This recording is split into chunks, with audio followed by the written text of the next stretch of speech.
The Russian revolution. जैसा France में revolution होता है वैसे रशिया में भी एक रिवॉल्यूशन होता है। उस वक्त रशिया एक एम्पायर था जिसमें मोनार्क थे, राजा का रूल था। राजा के रूल को हटाने के लिए रिवॉल्यूशन होता है। सबसे पहला रिवॉल्यूशन होता है फेब्रुअरी रिवॉल्यूशन। वैसे तो 3 रिवॉल्यूशंस होते हैं, रिवॉल्यूशन ऑफ 1905, उसके बाद होता है फेब्रुअरी रिवॉल्यूशन, ये सबसे मेन है। फेब्रुअरी रिवॉल्यूशन ये होता है 1970 में, और इसमें फाइनली राजा को हरा देते हैं, मोनार्की को हटा देते हैं, प्रोविंशियल गवर्नमेंट आ जाती है। उसके बाद फिर वापस से एक रिवॉल्यूशन होता है अक्टूबर रिवॉल्यूशन। इसमें पावर प्रोविंशियल गवर्नमेंट से छीन लेते हैं और फिर वापस पावर किसके पास आ जाती है, सोशलिस्ट लोगों के पास आ जाती है। सोशलिस्ट कौन होते हैं, सोशलिज्म क्या होता है, ये हमने पहले वाले वीडियो में देख चुके हैं। तो बेसिकली हम बोलें तो फ्रेंच रिवॉल्यूशन है क्या, February revolution and October revolution, इसी को ही हम फ्रेंच रिवॉल्यूशन बोलते हैं। तो इसमें ये क्या करते हैं, राजा जो थे ज़ार निकोलस सेकंड जो थे उनको हटाते हैं 1790 फेब्रुअरी रिवॉल्यूशन में।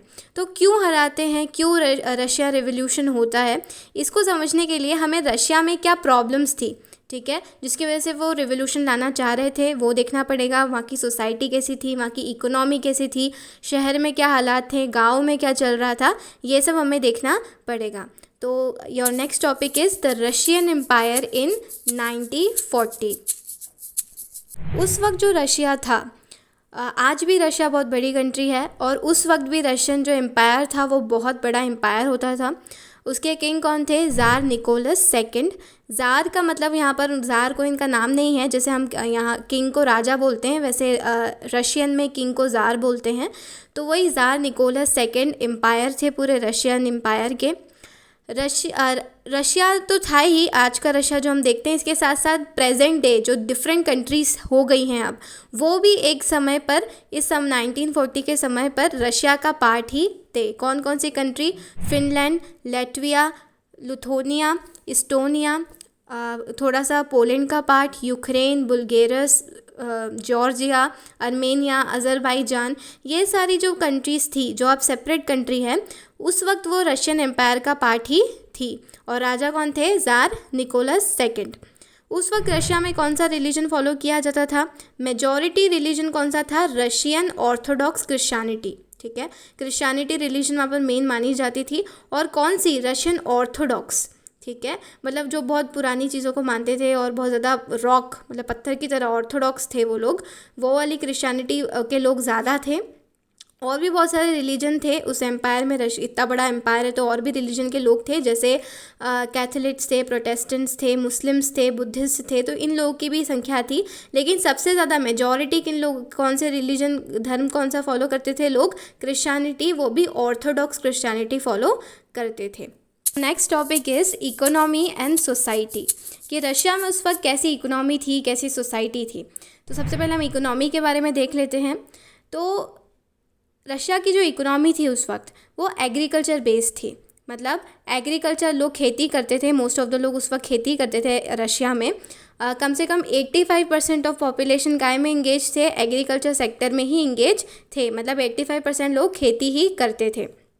और इतना ज़्यादा कल्टीवेट करते थे, इतनी ज़्यादा खेती करते थे कि खुद रशिया के लोग तो पेट भर ही लेते थे, साथ में दूसरी कंट्रीज़ में भी एक्सपोर्ट कर दिया करते थे। ये इतना ज़्यादा इनका प्रोड्यूस करते थे ये लोग। Industry was found in pockets. उस वक्त क्या थे, एग्रीकल्चर ज़्यादा करते थे लोग, खेती ज़्यादा करते थे। पूरे यूरोप में ही सबसे पहले इंडस्ट्रीज़ आती है, इंडस्ट्रियल रिवोल्यूशन पूरे यूरोप में आता है, लेकिन रशिया में इंडस्ट्रियल रिवोल्यूशन इतना नहीं था, ठीक है, इंडस्ट्रीज़ रशिया में इतनी नहीं थी, एग्रीकल्चर ज़्यादा था। यहाँ पर बोला गया है industry was found in pockets, मतलब पॉकेट्स में मिल रही है इंडस्ट्री, इसका मतलब ये नहीं है, पॉकेट्स का मतलब है मतलब कम थी, ठीक है, 2 पॉकेट्स थी, केवल 2 पॉकेट्स थी, मतलब 2 जगह थी जहाँ पर ज़्यादा से ज़्यादा इंडस्ट्रीज़ होती थी उस वक्त, सेंट पीटर्सबर्ग एंड मॉस्को, ये 2 जगह ऐसी होती थी जिनको पॉकेट्स बोला जाता था। Pockets, industries was found in pockets, 2 pockets थी इंडस्ट्रीज़ की, यहीं पर ही इंडस्ट्री होती थी, बाकी हर जगह रशिया में ज़्यादा इंडस्ट्रीज़ नहीं थी। यहाँ पर भी बहुत सारा काम कैसे होता था, क्राफ्टमैन ही करते थे, ठीक है। इंडस्ट्रीज़ तो थी लेकिन बहुत सारा काम हाथ से ही लेबर्स और वर्कर्स के थ्रू ही करा जाता था। तो मोस्टली हम क्या कह सकते हैं कि वहाँ पर इकोनॉमी जो थी वो पूरी एग्रीकल्चर बेस्ड थी, इंडस्ट्रीज़ वगैरह इतनी ज़्यादा नहीं थी उस वक्त रशिया में। लेकिन फिर क्या होता है 80s-90s में, ठीक है, रेलवे आ जाता है, रेलवे का एक्सपांशन होने लगता है और जैसे पूरे यूरोप में रेलवे आता है वैसे रशिया में भी रेलवेज़ आ जाता है। रेलवेज़ आता है तो क्या होता है, रशिया में फॉरेन इन्वेस्टमेंट आने लग जाता है। फॉरेन इन्वेस्टमेंट मतलब दूसरी कंट्रीज़ रशिया में इन्वेस्ट करने लग जाती है। जैसे इंडिया में बहुत सारी, जैसे गूगल हो गया, फेसबुक हो गया, इन लोगों ने इन्वेस्ट कर रखा है ना, फॉरेन इन्वेस्टमेंट है ये सब इंडिया के लिए। तो वैसे ही दूसरी फॉरेन कंट्रीज़ के लोग रशिया में इन्वेस्ट करने लग जाते हैं। क्यों करने लग जाते हैं? क्योंकि उन्हें मार्केट दिख रहा था रशिया में, क्योंकि रेलवे आ गया था।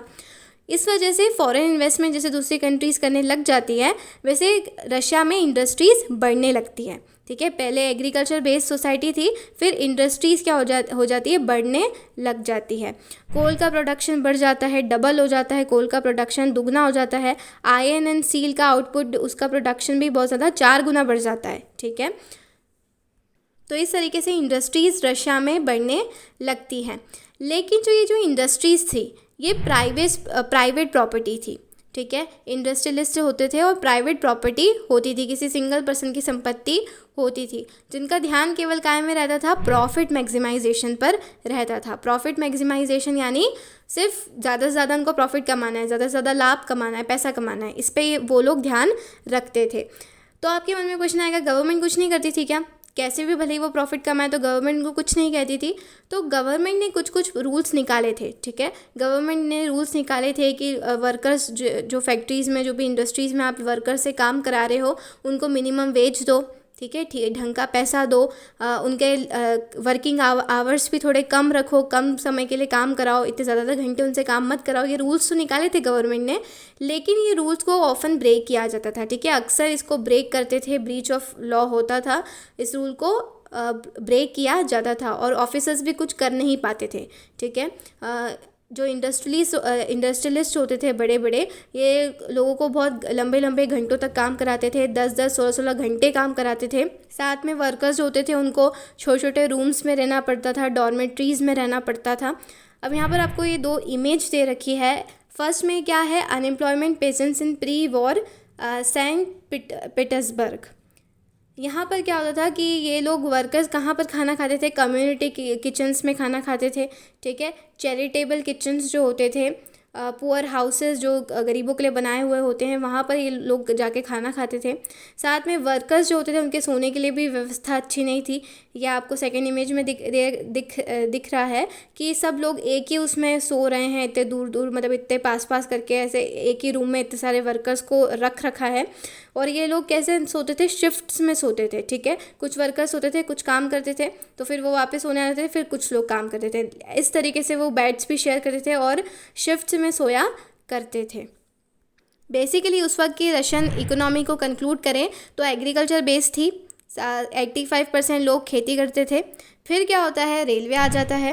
रेलवे आता है तो दूसरे लोग क्या करते हैं, इन्वेस्ट करना स्टार्ट करते हैं। फॉरेन इन्वेस्टमेंट आ जाता है रशिया में, दूसरे कंट्रीज़ के लोग इन्वेस्ट करना स्टार्ट करते हैं। जैसे ही इन्वेस्ट करते हैं तो इंडस्ट्रीज़ रशिया में बढ़ने लगती है, कोल का प्रोडक्शन बढ़ने लगता है, आयरन एंड स्टील का आउटपुट भी बढ़ने लगता है। लेकिन इंडस्ट्रीज़ बढ़ रही थी, लेकिन ये लोग प्राइवेट प्रॉपर्टी थी, इंडस्ट्रियलिस्ट जो होते थे इनकी प्राइवेट प्रॉपर्टी होती थी, ये केवल प्रॉफिट मैक्सिमाइजेशन पर ध्यान रखते थे, इनको सिर्फ पैसा कमाना था, कैसे भी कमाएं, और इसलिए ये वर्कर्स को लंबे लंबे घंटों तक काम कराते थे और वर्कर्स की कंडीशंस बहुत ज़्यादा ख़राब थी। तो अब हम देख लेते हैं कि जब रिवोल्यूशन नहीं हुआ था तो रशिया में सोसाइटी कैसी थी। तो जो सोसाइटी थी, शहरों में इंडस्ट्रीज़ होती थी तो वर्कर्स काम करने आते थे। मोस्टली जो वर्कर्स होते थे वो विलेज से, गाँवों से माइग्रेट होते थे, गाँव से काम करने आते थे, सिटीज़ में बसते थे आके। वर्कर्स जो होते थे उस वक्त वो डिवाइडेड थे, ठीक है। उनको स्किल के अनुसार बांट रखा था। कुछ लोगों के पास बहुत सारी स्किल होती थी, उन्होंने बहुत ज़्यादा ट्रेनिंग करी होती थी, उनके पास स्किल होती थी काम करने की। कुछ वर्कर्स जो होते थे वो पेसेंट्स ही होते थे, फार्मर्स होते थे, जो कि किस लिए आए हैं, काम की तलाश में सिटीज़ में आए, तो उनके पास ज़्यादा स्किल नहीं होती थी। तो इस तरीके से वर्कर्स जो थे, लेबर्स जो थे वो बटे हुए थे। इनमें जो मेटल वर्कर्स होते थे, ठीक है। जो मेटल इंडस्ट्रीज़ में काम करते थे, मेटल वर्कर्स जो होते थे, वो अपने आप को एरिस्टोक्रेसीज मानते थे, अपने आप को ऊपर मानते थे बाकी सारे वर्कर्स को। क्यों ऊपर मानते थे? क्योंकि मेटल वर्कर्स जो होते थे वो ज़्यादा स्किल्ड होते थे, ठीक है। उनके पास काम करने का बहुत अच्छा तरीका होता था, बहुत ज़्यादा ट्रेंड होते थे, इसलिए अपने आप को ऊपर मानते थे। विमेंस भी थी। विमेंस जो फैक्ट्री में जो लेबर फोर्स काम करती थी 1940 में, उसमें 31% विमेंस हुआ करती थी। लेकिन विमेंस को जो वेजेस मिलते थे वो मेंस के जितने नहीं मिलते थे, ठीक है। विमेंस को जो वेजेस दिए जाते थे, जो पैसे मजदूरी मिलती थी, वो कम मिलती थी। क्यों उन्हें कम पैसा दिया जाता था? क्योंकि वही पैट्रियार्कल सोच थी लोगों की। मानते थे कि मैन ज़्यादा काम करते हैं तो उन्हें ज़्यादा पैसे मिलने चाहिए, विमेंस इतना काम नहीं करती, वो ऐसा मानते थे, तो विमेंस को कम पैसे दिए जाते थे। डिविजन्स था, वर्कर्स जो थे उस वक्त सोसाइटी में, उनमें डिवीज़न था, बटे हुए थे, लेकिन यूनाइट टू स्ट्राइक वर्क, लेकिन ये लोग साथ में मिल जाते थे। कभी भी भाईचारा बहुत था इन लोगों में, कभी भी जब भी धरना रखना पड़ता था किसी के भी खिलाफ, तो ये सारे वर्कर्स साथ में आ जाते थे, ठीक है। जो भी डिवीज़न था ये सब भूल भुला के साथ में मिल जाते थे। अगर इनकी कोई भी एम्प्लॉय इनकी डिमांड्स को नहीं मानता था, इनको अच्छी वर्किंग कंडीशन नहीं देता था, तो ये सारे वर्कर्स साथ में आ जाते थे और स्ट्राइक्स करते थे, धरना बोलते थे, धरने पर बैठ जाते थे। ऐसे बहुत सारी स्ट्राइक उस वक्त होती रहती थी। टेक्सटाइल इंडस्ट्री में 1896 के से 1897 के बीच में स्ट्राइक हुई थी। साथ में मेटल इंडस्ट्रीज़ में भी होती रहती थी 1902 में। तो स्ट्राइक्स ये सब लोगों में भले ही डिवाइडेड थे, लेकिन कभी भी जब भी स्ट्राइक करनी होती थी सब साथ में आ जाते थे। अब कंट्री साइड्स की क्या हालत थी? शहर में तो वर्कर्स ये करते थे, कंट्री साइड्स में क्या हो रहा था, गांव में क्या हो रहा था? तो गांव में खेती होती थी, of course peasants cultivate most of the land. खेती और कौन करता था? पेजेंट्स करते थे। लेकिन ज़मीन जो होती थी वो पेजेंट्स की नहीं होती थी। Most of the time most of the ज़मीन, मोस्ट ऑफ द प्रॉपर्टीज़ किसकी होती थी? नोबिलिटी की होती थी, ठीक है। पूरे यूरोप में हमने देखा था कि उस वक्त जो पेजेंट्स हैं उनके पास ज़मीन नहीं हुआ करती थी, फ्यूडल सिस्टम था, ठीक है। तो जो भी पूरी प्रॉपर्टी थी वो नोबिलिटी की थी, जो राजा का परिवार और इन लोगों के पास हुआ करती थी सारी प्रॉपर्टी। साथ में जो ऑर्थोडॉक्स चर्च थे उनके पास होती थी प्रॉपर्टी, और इनकी प्रॉपर्टी में पेजेंट्स काम करते थे। बहुत कम पेजेंट्स होते थे जिनके पास उनकी खुद की ज़मीन होती थी। इस तरीके से जो पेजेंट्स थे, जो वर्कर्स थे, दोनों ही डिवाइडेड थे। पेजेंट्स में भी डिवीज़न था। कुछ पेजेंट्स के पास खुद की ज़मीन थी तो वो अपने आप को ऊपर मानते थे। कुछ पेजेंट्स के पास अपनी ज़मीन नहीं थी, वो दूसरों की ज़मीन पर काम करते थे, तो वो उन लोगों को नीचे मानते थे। तो पेजेंट्स में भी डिवीज़न था। लेकिन जो पीजेंट्स थे रशिया में उस वक्त, जो पीजेंट्स हुआ करते थे वो बहुत ज़्यादा सीधे नहीं थे, ठीक है। बहुत ज़्यादा इंटेलिजेंट हुआ करते थे, और नोबिलिटी जो हुआ करते थे उनकी बिल्कुल भी रिस्पेक्ट नहीं करते थे। नोबिलिटी, राजघराने की फैमिली की बिल्कुल भी रिस्पेक्ट ये पीजेंट्स नहीं करते थे। जैसे फ्रेंच रिवॉल्यूशन में हमने क्या देखा था, भले ही लोग नोबिलिटी के ख़िलाफ़ हो जाते हैं, लेकिन जो पीजेंट्स थे थोड़ी बहुत रिस्पेक्ट करते थे नोबल्स को, ठीक है।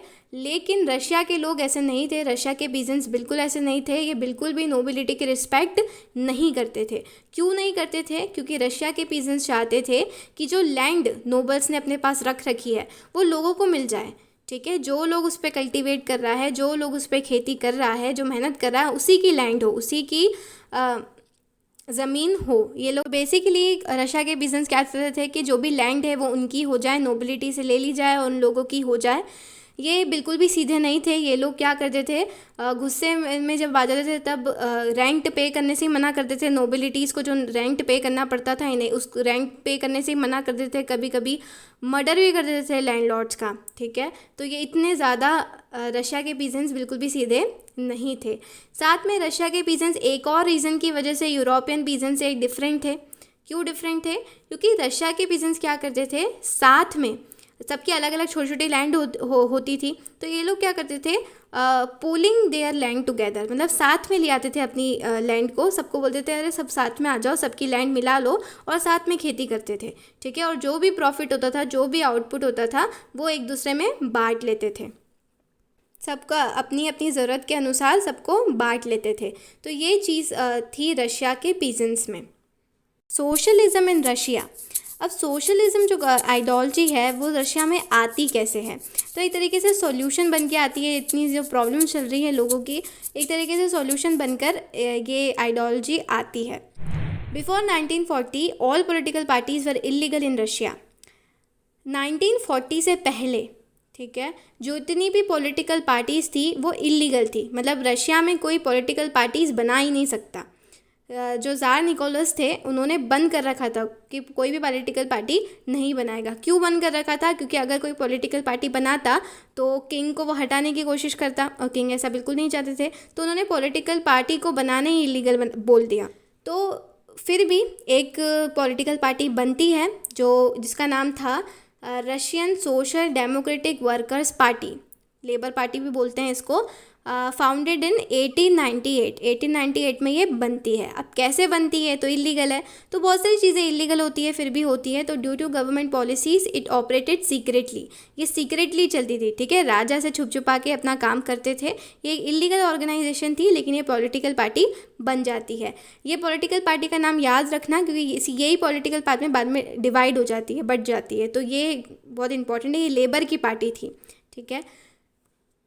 तो लोग क्या चाहते थे? रशिया जो सोशलिस्ट लोग थे वो रशिया में सोशलिज्म लाना चाहते थे, ठीक है, और वो ये मानते थे कि जो पीजेंट्स हैं वो शायद मेन पावर होंगे, वो शायद एक मेन इम्पॉर्टेंट रोल प्ले करेंगे, रशिया में रिवोल्यूशन लाएंगे। वो ऐसा क्यों मानते थे? क्योंकि वो पीजेंट्स को नेचुरल सोशलिस्ट मानते थे।